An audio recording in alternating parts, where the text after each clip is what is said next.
પશુપાલન કરવાની શરૂઆત કરી, કેવી ચેલેન્જીસ સામે આવી? તો મેં કીધું આજથી હું રિઝાઇન મૂકું છું અને આ શોખ હું પૂરો કરીશ એમ. કોઈ દિવસ ખેતર નથી જોયું કે નથી કોઈ કામ કર્યું તો આ તારાથી સક્સેસ નહીં જાય. આ વ્યવસાય પસંદ કરવાનું કારણ શું? એકચ્યુઅલી બધા જ એવું કહેતા હતા કે ભાઈ આ તારા કામનું નથી, છોડી દે એમ. નોલેજ એટલે બિલકુલ નોલેજ નહોતું મારામાં. હું શીખી છું યુટ્યુબ પર. મહિલાઓ માટે શું મેસેજ આપવા માંગશો આપ? કારણ કે જ્યારે પશુપાલનના ક્ષેત્રમાં તે લોકો મહેનત તો કરી જ રહ્યા છે. હા, થોડાક એ બી પગ તોડશે તો ખબર પડશે કે બિઝનેસ કેવી રીતે થાય છે એમ. પારુલબેનનું ડ્રીમ શું છે એમના તબેલાને લઈને આગળ? કેટલાનું ટર્નઓવર છે આપના તબેલાનું?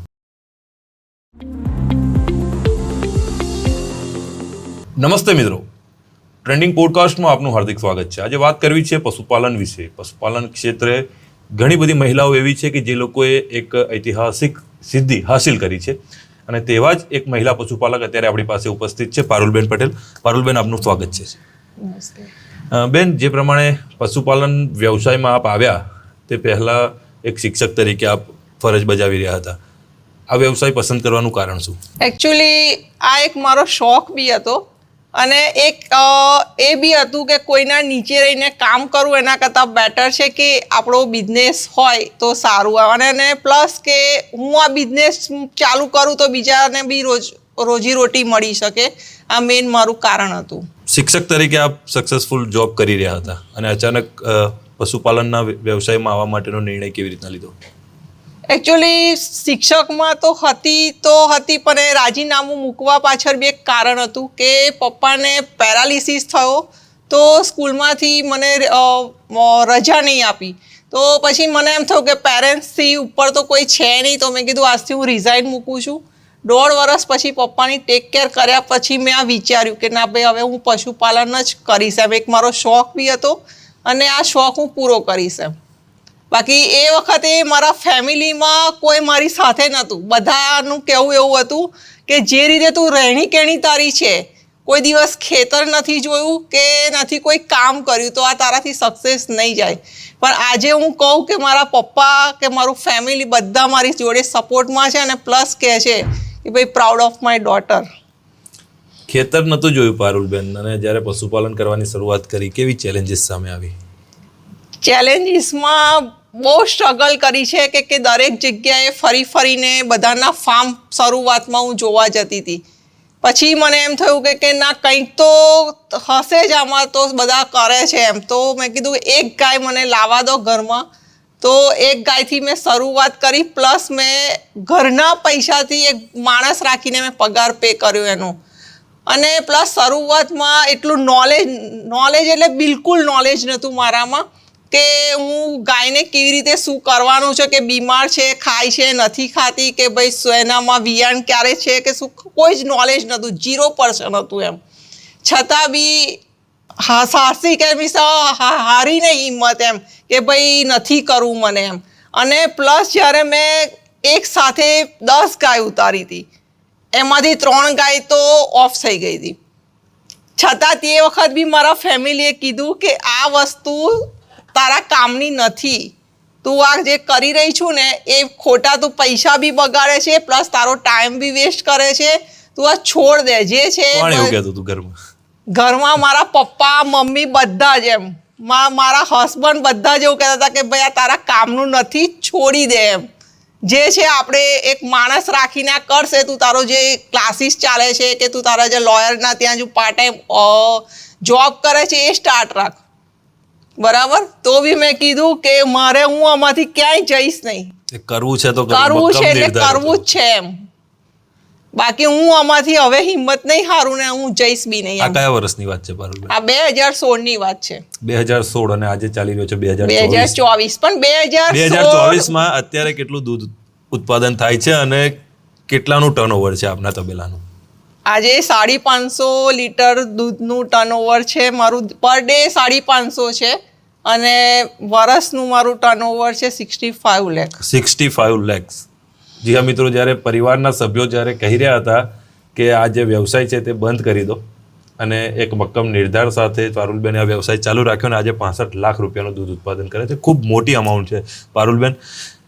કઈ કઈ વસ્તુ એવી છે કે જે એક ગાયથી લઈને આજે 500 લીટરના દૂધના ઉત્પાદન સુધી પહોંચ્યા છો ત્યારે ધ્યાન રાખી છે? કઈ એવી શીખ જે છે તે આપને આમાંથી એકચ્યુઅલી શીખવા એક મળી? ધ્યેય મારો હતું કે જ્યારે મેં 100 લીટર દૂધ ડેરીમાં ભર્યું ત્યારે હું વિચારતી હતી કે આ વર્ષે 100 લીટર ભર્યું છે તો નેક્સ્ટ યર 200 થવું જોઈએ.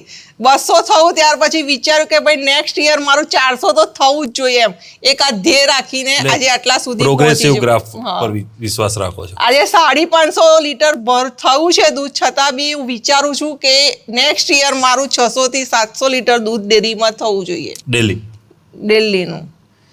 પારુલબેન, આજે ગ્રાફ આપનો સતત અપવર્ડ રહ્યો છે. શીખ્યા પણ હશો ઘણું બધું, કારણ કે આપનું ફિલ્ડ ન હતું પશુપાલન. તો કેવી રીતના શીખ્યા અને ચેલેન્જીસ કઈ કઈ હતી એ શીખવા પાછળ? હું શીખી છું યુટ્યુબ પર. આજની તારીખમાં બી આટલું નોલેજ મેળવ્યું છે છતાં બી યુટ્યુબ પર 1 કલાક હું કાઢું છું. યુટ્યુબ પર બધા વિડીયો જોઉં છું, એના થ્રુ શીખું છું. પ્લસ NDDB પ્લસ અમૂલમાં આ બધામાં જઈને બી હું ટ્રેનિંગ લઈને શીખી છું અને અત્યારે ત્યાં ટ્રેનિંગ આપવા બી જાઉં છું NDDBમાં. તો ઘણી બધી મહિલાઓ છે પશુપાલન સાથે સંકળાયેલી છે પારુલબેન. મહત્તમ જે પ્રમાણે અમૂલમાં આપણે જોઈએ છે તો જે દૂધ ભરતી હોય છે કે ઘરે જે પશુપાલન ગાયોની ટેક કેર કરતી હોય છે તે મહિલાઓ હોય છે. તે મહિલાઓનો ગ્રોથ નહીં થવા પાછળનું કારણ આપને શું લાગે છે મૂળભૂતમાં? હવે એ ગ્રોથ ન થવાનું કારણ કે એમાં શું છે, આ બિઝનેસમાં તમારું દૂધ મેન્ટેન હોવું જોઈએ. જેમ મેં તમને કીધું કે આજે મેં 200 લીટર દૂધ ડેરીમાં ભર્યું તો તમારામાં એક ધ્યેય હોવો જોઈએ કે આવતા વર્ષે મારું 300 લીટર ભરાવવું જ જોઈએ એમ. દૂધ મેન્ટેન હોવું જોઈએ. પ્લસ હવે અત્યારનામાં શું કરે છે કે કોઈ કેલ્ક્યુલેટ આ ધંધામાં નથી કરતું. ડેરીમાં દૂધ ભરી આવ્યા તો બસ ફિનિશ થઈ ગયું. જ્યારે ગાય ગાભણ થતી હોય છે એ દૂધ મેન્ટેન રાખવાનું હોય છે કે હા ભાઈ આપણે એકાદ ગાય વધારે લાવીને બાંધીએ કે ભેંસ છે તો ભેંસ લાવીને બાંધીએ, પણ એવું કોઈ શીખ્યા નથી ને શીખતા બી નથી ને આવું મેન્ટેન બી નથી કરતા. આના કારણે અમુક ફાર્મમાં બહુ લોસ બી થતો હોય છે અને બંધ બી થતા હોય છે ફાર્મ. તો પારુલબેન, ઘણી વખતે એવું પણ થતું હોય છે કે ઘણા લોકો મોટા ઇન્વેસ્ટમેન્ટ સાથે તબેલો ચાલુ કરતા હોય છે અને અદ્યતન સુવિધાઓ સાથે, પણ તે પણ લાંબો સમય નથી ચાલી શકતા. શું કારણ હોઈ શકે આની પાછળ? હવે શરૂઆતમાં કે જે સ્ટાર્ટઅપ છે જેનું કે અમે લોકો આ બિઝનેસમાં જોડાઈએ છીએ એ લોકો બી અત્યારે એવું જ વિચારતા કે અમે મોડર્ન ડેરી ફાર્મ ઊભા કરી દઈએ, પણ એ લોકોને એવી ખબર નથી કે હું આમાંથી હજુ તો કોઈ નોલેજ નથી મને અને આમાં આપણે જઈ શકતા નથી. એટલે રેગ્યુલર જે ફાર્મ હોતા હોય છે કે જે પહેલાના જમાનામાં આપણા બાપ દાદાઓ જે બનાવીને રાખતા એમાં શરૂઆત કરવી જોઈએ. આ સ્ટેજ તમારે ક્યારે આવે કે જ્યારે તમને એમ થાય કે અમે લોકો આમાં સેટલ થઈ જ ગયા છે, ત્યાર પછી આપણે મોડર્ન ફાર્મનું વિચારાય. પણ અત્યારના જનરેશનમાં શું છે કે કોઈ આજે મોડર્ન ફાર્મ બનાવ્યું તો હું બી મોડર્ન બનાવું. ગવર્મેન્ટ ઓલરેડી બધી સ્કીમો આપે જ છે કે ભાઈ ડેરી ફાર્મ બનાવવાનું આપવું કે ગોડાઉન બનાવવાનું આપવું, સ્કીમ બધા આપતા જ હોય છે. એટલે અત્યારે પબ્લિકને શું છે કે ભાઈ આને મોડર્ન બનાવ્યું તો હું બી મોડર્ન બનાવું એમ. એમાં ઘણા બધા એવા ફાર્મ છે કે જે લોસમાં જઈને ક્લોઝ થઈ ગયા છે અત્યારે. એટલે જે આનું ફાઇનાન્શિયલ મેનેજમેન્ટ જે છે તે જેટલું આપનું ઉત્પાદન છે એના કેટલા % ખર્ચો ફાર્મ પર કરવો જોઈએ કે કેટલા % ખર્ચો તેના સુવિધાઓ પાછળ કરવો જોઈએ, એનું રેશિયો શું કહે છે આપના મતે? હવે આપણું ઉત્પાદન હું તો કહું કે 75 હોય તો 50% આપણા ખર્ચામાં જવું જોઈએ અને 25% આપણું જે ફાર્મનું જે સ્ટ્રક્ચર ઊભું કરવાનું છે એના ઉપર જવું જોઈએ. બરોબર છે. કાં તો 100માંથી તમે 50-50 કરો તો બી બરાબર છે, પણ તમે 75 અપ લઈ જાઓ અને 25 તમે ખર્ચામાં લઈ જાઓ એ કોઈ શક્ય નથી. તો જે પ્રમાણે બેન પશુપાલન અત્યારે જ્યારે લોકોને શરૂઆત કરવી હોય તો આપે જેમ કહ્યું છે કે 5 ગાયોથી કે 1 ગાયથી શરૂઆત કરવી જોઈએ. મૂળ જે પશુપાલનના વ્યવસાયમાં આવતા પહેલાં ધ્યાન લેવા જેવી બાબતો કઈ છે કે એને ઘાસચારો ક્યાંથી પૂરો પાડવો, જમીન કેટલી જોઈએ, એનું વ્યવસ્થા કઈ રીતની ઊભી કરવી, બેઝિક જરૂરિયાતો કઈ કઈ છે? હવે એ પશુપાલન ચાલુ કરવું તો પહેલાં તો આપણી પોતાની જગ્યા હોય તો વધારે સારું કે પોતાની જગ્યામાં આપણે ઘાસચારો બી કરી શકીએ. અને જો ઘાસચારો હોય તો આપણે જે સૂકો ચારાનો જે ખર્ચો હોય છે પહેલામાં પહેલો બસતો હોય છે. આપણો સૂકો ચારો જોતો હોય છે પણ એટલું બી નથી કે આપણે લીલા ચારાથી ઉપર જઈને સૂકો ચારો જોઈએ. એટલે એક મોટામાં મોટો બેનિફિટ આપણને એ છે કે ભાઈ આપણી પોતાની જગ્યા હોય. શરૂઆતમાં તમે એમ કહો કે હું રેન્ટ ઉપર રાખીને હું આ બિઝનેસ કરું તો એ શક્ય નથી. આપણી જગ્યા હોવી જોઈએ અને આપણી જગ્યા ભલે નાની હોય તો નાનીથી તમે પણ 5 ગાય કે 2 ગાય રે એટલામાંથી બી તમે શરૂઆત કરો તો બહુ સારું છે. તો જે પ્રમાણે શરૂઆત થઈ ગયા પછી જ્યારે એક્સપાન્શનની વાત આવે છે એ લેવલ એ સ્ટેજ આપની મતે કયું છે કે ક્યારે પશુપાલનમાં જેને એક્સપાન્શન કરવા માટેનું આપણે વિચારી શકીએ? આજે જેમ મેં તમને કીધું કે આજે 100 લીટર દૂધ મેં ભર્યું અને નેક્સ્ટ યર મેં 200 લીટર ભર્યું, ત્યારે આપણે વિચારી શકીએ ભાઈ હવે આપણે અપ જઈ રહ્યા છે, ત્યારે આપણે એક્સટેન્ડ કરી શકતા હોઈએ છીએ. પણ જ્યારે 100 લીટર આજે ભર્યું અને નેક્સ્ટ યર આપણે એમ કહીએ કે ના મેં 50 ભર્યું અને તમે એમ કહો કે મારે એક્સટેન્ડ થવું છે, એ જરૂરી નથી, શક્ય બી નથી અને થવાય બી ના. જે અત્યારે પારુલબેન જે એજન્સી આની પાછળ ટ્રેનિંગ ને પ્રોવાઈડ કરતી હોય છે, તમને શું લાગે છે એની અવેરનેસ કેટલી છે, લોકોમાં જાગૃતિ છે ખરી આ બાબતે લઈને? આજે એટલી જાગૃતિ નથી કે જે જાગૃતિ આપણને જોઈતી હોય છે મહિલાઓમાં. આજે અમૂલમાં ચાલે છે, NDDBમાં ચાલે છે, પણ આજે એટલી બી જાગૃત મહિલાઓ નથી કે જેને આપણે જાગૃત કરીને બી આપણે આ બિઝનેસ શરૂ કરાવી શકીએ. એટલે મારું કહેવું એવું છે કે જેટલું આપણે પ્રોગ્રામ વધારે કરીએ એટલી જ મહિલાઓ જાગૃત થશે અને આ બિઝનેસમાં મહિલાઓ જોડાય એ બહુ સારું છે કે જે આર્થિક પરિસ્થિતિમાં આપણે ઘરવાળાને બી સપોર્ટ કરી શકતા હોઈએ છીએ, પ્લસ આપણે આપણો પોતાનો ખર્ચો બી જાતે ઉપાડી શકતા હોઈએ છીએ. જે આ મિત્રો જે પ્રમાણે પશુપાલન વ્યવસાય સતત ચાલતો રહેવો પણ એટલો જ આવશ્યક છે, કારણ કે અત્યારની જે પ્રમાણે વાત કરવામાં આવે તો 60 કરોડ લીટર જે દૂધનું ઉત્પાદન છે તે દૈનિક આંકડાઓ જે ગવર્મેન્ટના રેકોર્ડ પ્રમાણે સામે આવી રહ્યા છે. અને આ જે આંકડાઓ છે તે એટલા માટે જરૂરી છે કારણ કે દૂધ એ દરેક વ્યક્તિ માટે પોષણનો એક જે મુખ્ય સ્ત્રોત સમાન તેને માનવામાં આવે છે અને તેનું ઉત્પાદન પણ થતું રહેવું તે પણ જરૂરી છે. બેન, જે પ્રમાણે અત્યારે અમૂલ જે છે એક સારું મોડેલ અત્યારે કહી શકીએ કોઓપરેટિવનું એક ડેવલપ થયેલું છે વિશ્વ સ્તરનું. આ જે અમૂલ મોડેલ છે તેમાં જે પ્રમાણે ડેરીમાં આપણે દૂધ ભરતા હોઈએ છીએ, તો તે સિવાય પણ કયા કયા ઓપ્શન હોય છે કે જ્યાં દૂધની ખપત થતી હોય છે કે વેચાણ કરતા હોય છે પશુપાલકો? આપણે ઘરે ફરીને કસ્ટમરમાં બી આપણે એને એ કરી શકતા હોઈએ છીએ. પ્લસ આપણે કોઈ દુકાન છે કે કોઈ આપણું વ્હીકલ હોય તો વ્હીકલ બી આપણે ગામમાં એવી જગ્યાએ ઊભા રાખીને આપણે એનું વેચાણ કરી શકતા હોય છે, રિટેલ સેલ બી કરી શકતા હોય છે, એવી દુકાન રાખીને બી રિટેલ સેલ કરી શકતા હોય. અમુક લોકો એવા હોય છે કે દૂધ એકલું નથી પણ સાથે સાથે દહીં, દૂધ, છાશ એ બી રિટેલ કરતા હોય છે, વેલ્યુ એડિડ પ્રોડક્ટ જે બનાવતા હોય બનાવીને કરતા હોય છે. તો ફાયદો શેમાં વધારે રહેતો હોય છે? રિટેલમાં વધારે ફાયદો રહે છે કે પછી અમૂલના એમાં દૂધ ભરવાથી વધુ ફાયદો થાય છે? આમ રિટેલમાં તમને ફાયદો વધારે જ દેખાશે, પણ જ્યારે તમે અમૂલમાં ભરો છો દૂધ અને જ્યારે વરસ દરમિયાન જે બોનસ આવતું હોય છે એ બોનસમાં આપણને વધારે, એટલે મીન્સ અમારા જેવા મોટા કસ્ટમરો છે એ લોકોને એવું લાગે કે ભાઈ ચલો આટલી મોટી એમાઉન્ટ આવી છે તો આપણે કંઈક એને એડજસ્ટ કરીશું કે આપણું કોઈ કામ છે તો આપણું કામ નીકળી જશે.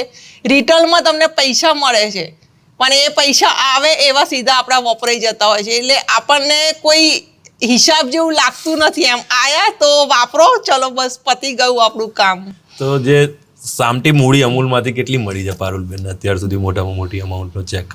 હવે આ વર્ષે જ હું તમને કહું કે મને 8,41 ચેક મળ્યો છે. 8,41,000 બોનસ. કોઈ સરકારી કર્મચારીનો પગાર કદાચ ક્લાસ 1 ઓફિસરનો થાય એક વર્ષનો, જે આપને એક સામટું બોનસમાં મળી ગયું. તો શું લાગે શિક્ષકની જોબમાં આટલી આવક થતી? ના થતી, શિક્ષકની આવકમાં આટલી થતી બી નહીં અને પ્લસ કોઈના અંડરમાં રહીને કામ કરવું પડતું. આજે હું જ બોસ અને હું જ માલિક અને પ્લસ આપણે જે હું 7 ફેમિલીને જે રોજીરોટી આપી શકું છું એ મારા માટે બહુ જ સંતોષકારક છું. એમ કે ભાઈ હું ચલો આ કરું છું તો મારી 7 ફેમિલી સાથે સાથે સચવાય છે. જે પહેલી ગાય જે લાયા હતા એ છે હજુ આપને તબેલામાં? ના, પહેલી ગાય નથી. હમણાં જ નેક્સ્ટ 2-3 મહિના પહેલાં જ મેં એને સેલ કરી દીધી, અત્યારે નથી ફાર્મ પર. અચ્છા. અને કઈ કઈ ગાય છે, કઈ નસલની ગાય આપને ત્યાં હોય છે મોસ્ટ ઓફ? મારા ત્યાં HF છે અને દેશી છે. દૂધ ઉત્પાદનમાં કઈ સારી રહેતી હોય છે? જો તમારે આનો બિઝનેસ જ કરવો છે તો પછી HF ગાય પર જ જવાય અને પ્લસ દેશી ગાય પર જવાય. પણ દેશી ગાય એટલું આપણે અહીંયા નથી ચાલતું જેટલું HFમાં આપણને રિઝલ્ટ મળે છે એટલું. પણ અત્યારે ગવર્મેન્ટ આપણને દેશી ગાય પાલવવાના 900 રૂપિયા પર મંથ આપે છે આપણને. એ પર એક વ્યક્તિ ઉપર, એટલે એક ગાય મારે અત્યારે હું લઉં છું 900 રૂપિયા. તો જે પ્રમાણે પારુલબેન આ આખું અત્યારે પશુપાલન જે વ્યવસાય છે તે મહિલા અત્યારે મહત્તમ આનું સંચાલન કરે છે, તો એ મહિલાઓ માટે શું મેસેજ આપવા માગશો આપ? કારણ કે જ્યારે પશુપાલનના ક્ષેત્રમાં તે લોકો મહેનત તો કરી જ રહ્યા છે, તો તેમની મહેનત સાચી દિશામાં થાય એ માટેનો કોઈ સંદેશ? હવે મહિલાઓ, પહેલાં તો હું કહું કે મહિલાઓને શું હોય છે કે એટલી હિંમત નથી રાખતા, કે જે હિંમત એ લોકોને રહેવી જોઈએ. આજે એ લોકો એવું વિચારતા છે કે આજે એક ગાય મરી ગઈ, પછી હવે આપણે કેમ ના ઊભા થઈશું, પણ એ હિંમત એમનામાં હોવી જોઈએ.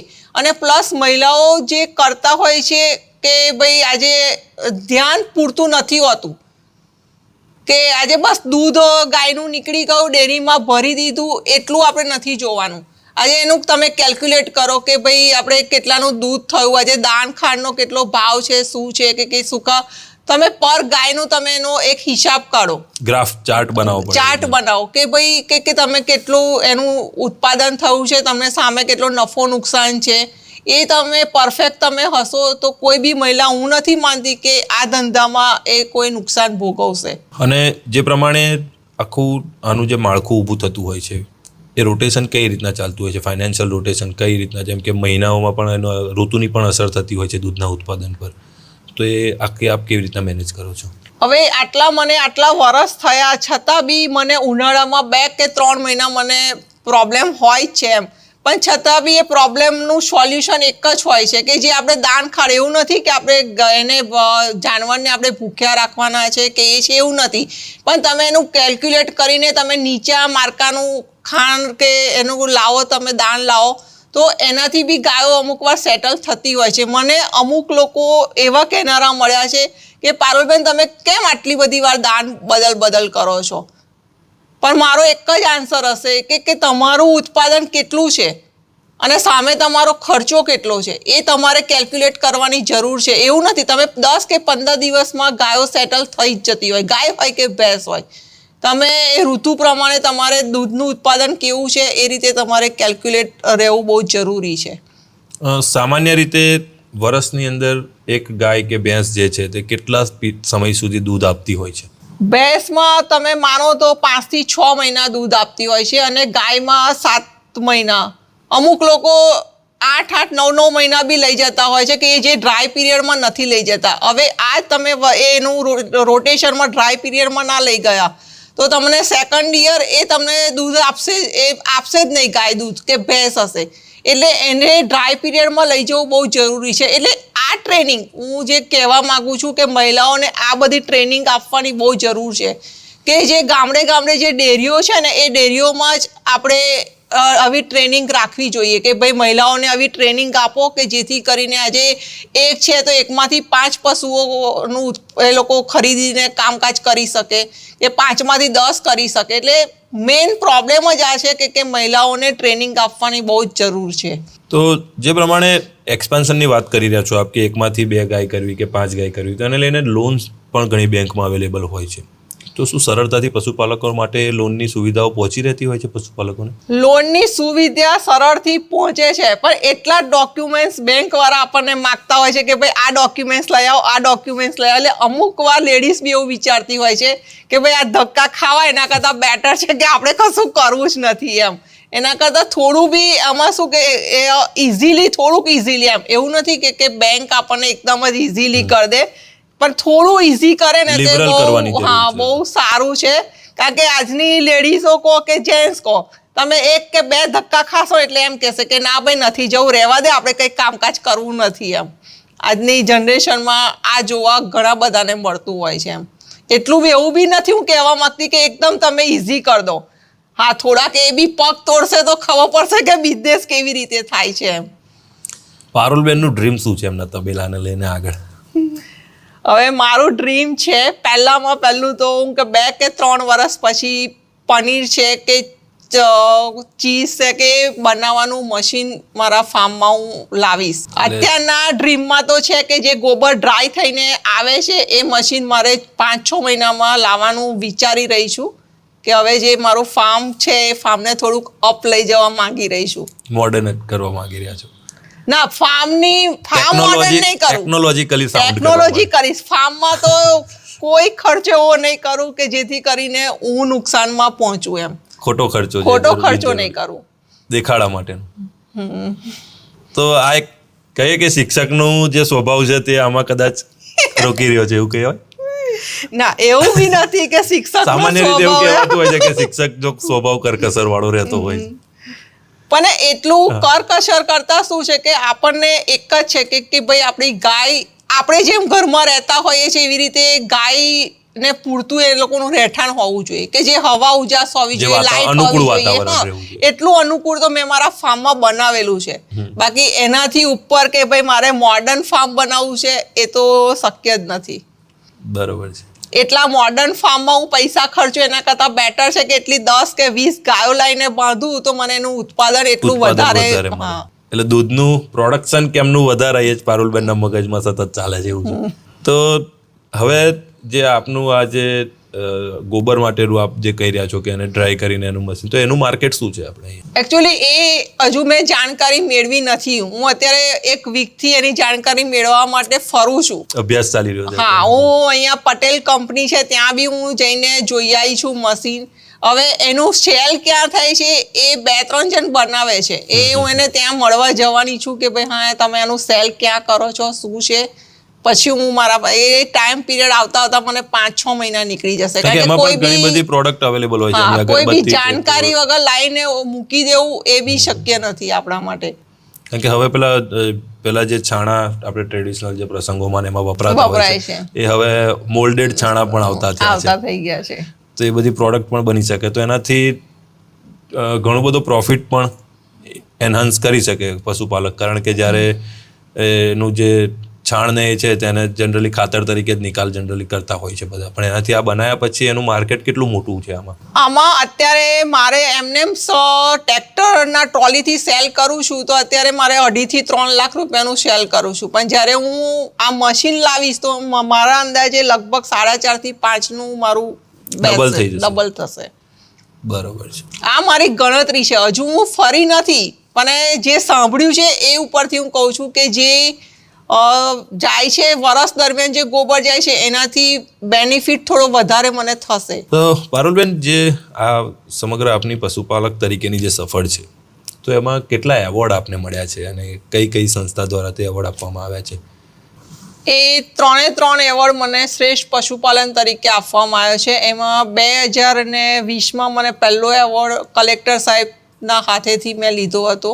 બીજો એવોર્ડ રૂપાલા સરના હાથેથી લીધો હતો. ત્રીજો એવોર્ડ મેં આપણા સાંસદ ના હાથેથી લીધેલો છે એવોર્ડ, પણ જ્યારે મિતેશભાઈના હાથેથી. પણ જ્યારે મેં પહેલો એવોર્ડ લીધો ત્યારે એટલી ખુશી હતી કે વિચાર્યું બી નહોતું કે જ્યારે હું આ એવોર્ડ સપનામાં બી એવોર્ડ મને મળશે એવું કદી આવું વિચાર્યું બી નહોતું. ત્યારે પહેલો પીક જ્યારે મેં મારા ફોનમાં આવ્યો ત્યારે સીધો મેં મારા પપ્પાને મોકલ્યો કે પપ્પા પહેલો એવોર્ડ ત્યારે એકચ્યુઅલી મારા ખુશીના આંસુ હતા. પણ તો બી પપ્પા મને કહે કે એવોર્ડ લઈને આવું છું તો રડું છું કેમ? મેં કહું રડતી નથી પપ્પા, આ ખુશીના આંસુ છે એમ. ત્યારે મારા પપ્પાને મેં કીધું કે પપ્પા તમે જે દિવસે મને કહેતા હતા કે બેટા તારું આ વસ્તુ નહીં થાય ત્યારથી, પણ આ એવોર્ડ મને બતાવે છે કે પપ્પા મેં કર્યું. ત્યારે પપ્પાના આંખમાં બી ખુશીના આંસુ હતા. ભાવુક વાતાવરણ થઈ ગયું હશે બધું. ભાવુક વાતાવરણ એટલે આખું ઘરનું વાતાવરણ જ બદલાઈ ગયું હતું. હું ખેતીવાડીમાં હતી પણ ત્યાંથી મેં વિડીયો કોલ કરીને પપ્પાને કીધું કે પપ્પા એવોર્ડ લીધો મેં એમ. ત્યારે પપ્પા બોલ્યા કે હા બેટા હવે માની લીધું તને કે તું જે ધારે છે એ કામ તું કરીને બતાવે છે એમ. પણ આજે મને પ્રાઉડ છે કે ના ભાઈ તે કામ કર્યું એમ. આજે ત્રીજો એવોર્ડ જે મળ્યો આપને જે પુરુષોત્તમ રૂપાલાના હાથે મળ્યો હતો એ ત્રીજો એવોર્ડ મેં મિતેશભાઈના હાથેથી લીધો હતો. એ શ્રેષ્ઠ પશુપાલન તરીકે એવોર્ડ આપેલો હતો. અને પુરુષોત્તમ રૂપાલા જ્યારે પશુપાલન મંત્રી હતા ત્યારે આપને એમના હાથે એવોર્ડ મળ્યો છે? હા, એ ત્યારે એ બી શ્રેષ્ઠ પશુપાલન તરીકે. કઈ ઉપલબ્ધિ પર આપવામાં આવ્યો હતો? એ શ્રેષ્ઠ પશુપાલન તરીકે કહીને જ અમને એવોર્ડ આપ્યો હતો કે ભાઈ શ્રેષ્ઠ પશુપાલન આ વર્ષના જે 2022ના જે શ્રેષ્ઠ પશુપાલકો છે એને આ એવોર્ડ અમે લોકો અર્પણ કરીએ છીએ. એ કરીને મેં રૂપાલા સાહેબના હાથેથી લીધો હતો. આગળ જે પ્રમાણે આ એવોર્ડને મળતું આવ્યું છે તો કેટલો ઉત્સાહ વધે છે આગળ કામ કરવા માટે કે હજુ પણ કંઈક આગળ નવી સિદ્ધિ હાસિલ કરવી છે? પહેલો એવોર્ડ લીધો ત્યારે જ વિચાર્યું હતું કે આવા દર વર્ષે આવા એવોર્ડ મળવા જોઈએ. એવોર્ડ મળવા કરતાં કે જે આપણે કામ કરીએ છીએ એની જે ખુશી છે એ વધારે આપણા માટે ઇમ્પોર્ટન્ટ છે. એવોર્ડ તો છે જ, પણ આપણે આ બિઝનેસમાં જોડાયા, કેટલું આપણે આગળ વધ્યા, પાછું ફરીને આપણે જોયું નથી કે આપણે કરશું નહીં કરશું, એવી હિંમત નથી હાર્યા. એ આપણા માટે બહુ જ પુરુષાર્થનું પરિણામ મળી રહ્યું છે એવું છે. બાકી આજે મારા ફાર્મમાં આજે 8-9 વર્ષમાં 9 થી 10 ગાય મરી ગઈ છે. એ બી 10-12 લીટરની ગાય મરી ગઈ છે. છતાં બી હા, થોડુંક આપણને દુઃખ થાય કે ભાઈ આટલું આપણે માણસની જેમ આપણે એને પરિવારના સભ્યની જેમ માનતા હોઈએ છીએ, એટલે થોડું દુઃખ થાય, પણ એટલું હિંમત નથી હાર્યા કે હા ભાઈ આજે એટલે 10 ગાય મરી ગઈ તો આપણે એને પાછળ વળીને આપણે બંધ કરીએ કે એ કરી દઈએ, એવી હિંમત હજુ હાર્યા નથી. એ મોટામાં મોટો એવોર્ડ છે આપણા માટે.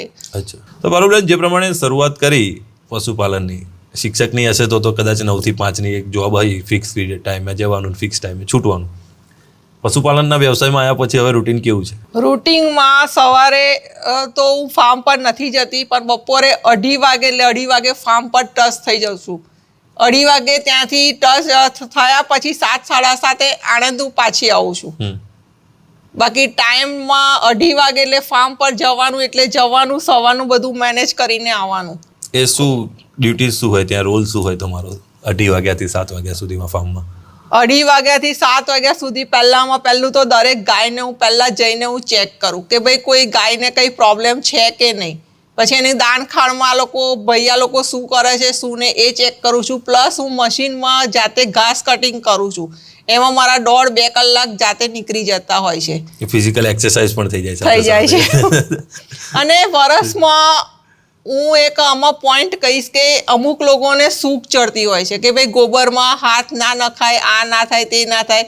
પણ મારા જે આટલા 2016 થી 2024 તો નહીં પણ 2023 સુધી કહી શકું છું કે વર્ષમાં 2 મહિના સુધી મેં જાતે ગોબર માથે ઉચકીને મેં નાખેલું છે.